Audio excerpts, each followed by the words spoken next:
So to contextualize my location for our audience, there are two areas that are badly affected, Ruteng and Riau, and I'm in Ruteng right now, which is in the province of East Nusa Tenggara. I'm just outside a tent hospital. I'll just give our audience a look at what I'm seeing. The hospital building here, severely damaged, one of the more severely damaged buildings in this area, and staff had to immediately evacuate when the earthquake struck.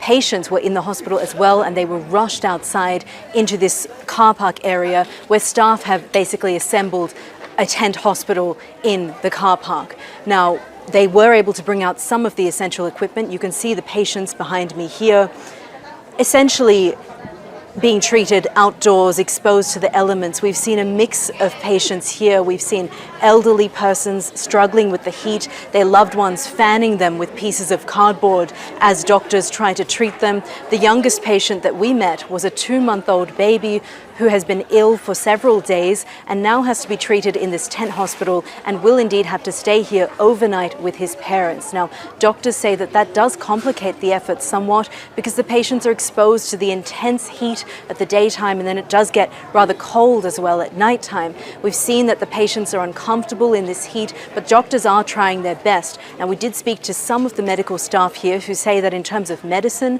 they do have sufficient supply, but what their concern is the equipment that they couldn't bring fast enough from the hospital to this tent set up here. So they are missing some essential equipment, things that they need for blood tests, for x-rays. We met a woman earlier who was trapped in the debris of her home for a few hours before her relatives were able to pull her out. Sadly, that woman's mother died in their home while they were in there together. That woman, doctors believe, has a broken leg, but they haven't been able to do x-rays yet. So these are the difficult conditions that medical staff are working here in Ruteng.